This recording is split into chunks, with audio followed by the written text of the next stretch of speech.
I'm a research fellow for the Anote Research Fellowship for 2026.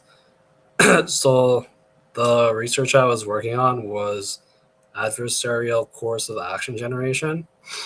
So in the military decision-making process, a course of action is a proposed plan to deal with an enemy force in order to achieve your objective. So basically, the premise of this research was, could we use AI agents that represent the friendly force and the enemy force and evaluate the effectiveness of the course of action or COA that was generated by having the enemy respond to the generated plan and then using our metrics to evaluate the effectiveness.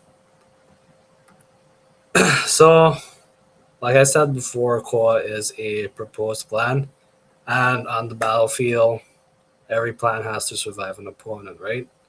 So the main question we're trying to answer here is that when this COA is generated against an enemy, does the enemy's response cause a meaningful change in the quality and robustness that this proposed plan has, or does it remain constant?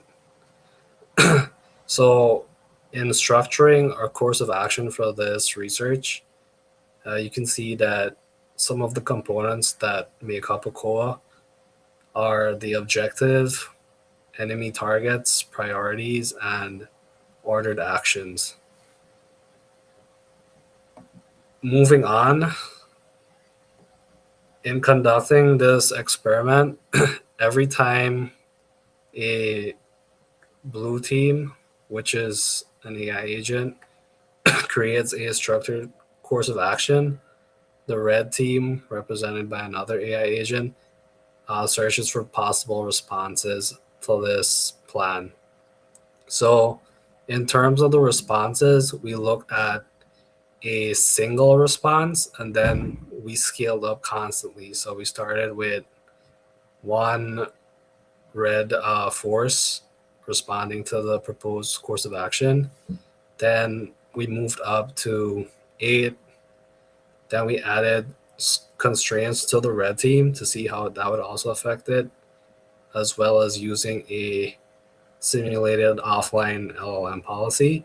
Then finally, we also modified the Blue Force AI agent. Instead of having one AI agent for the Blue Force, we had affect the effectiveness. So as we can see, the more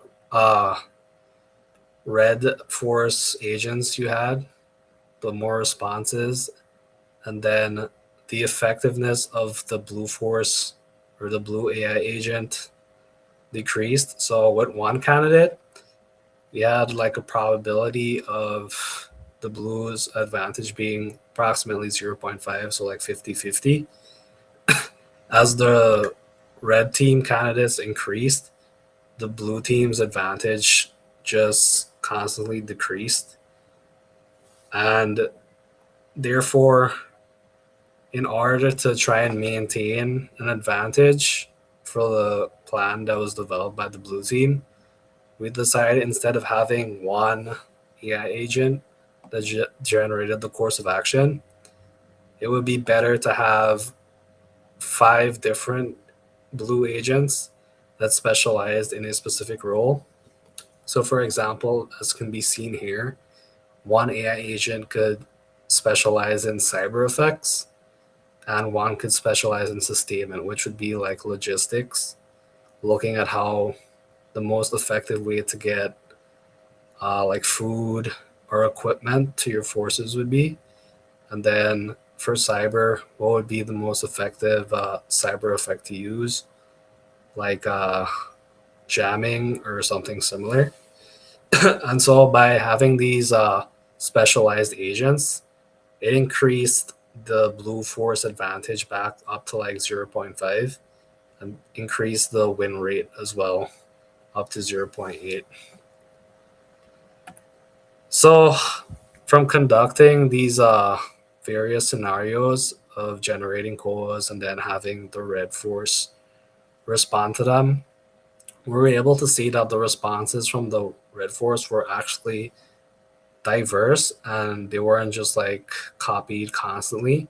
So this ensured that the quality of the output was good and we weren't just replaying the same thing. On average, like 2 out of the 8 plans were seen to be effective. So then it was also important to look at this like synthetic LLM policy. So across like 600 plans that were developed with this experiment, we had 3 graders, and it came up to like a 98% validation of these plans. So it showed that like using these AI agents did help increase the validity of generating a course of action as compared to just having it normally developed by human beings. So then, in also evaluating this LLM policy usage, we found a bug which was noteworthy because it shows that incorporating different scenarios actually affects the effectiveness of your plan. So this was notable in further research in generating courses of action. So finally, based on the experiment and what we have, we did not use any like live data, and so the scenarios were synthetic and not real.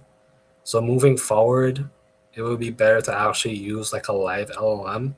As previously stated, we use the offline like LLM policy. So probably trying to integrate maybe like Codex or something in future experiments, and also incorporating more rubrics with actual experts. So utilizing like actual military officers and doctrine in framing these experiments, and also expanding the scenarios used. Typically, the scenarios used were very simplistic. It was either evaluating these experiments in either like a land domain or like the air. So moving forward, it could be better to like have like a multi-domain experiment and see how this affects generating a course of action. For example, generating it in like the land, and like at the same time taking into account like cyber or the air when generating a plan. So with that, that concludes my presentation, and pending any questions, that would be it.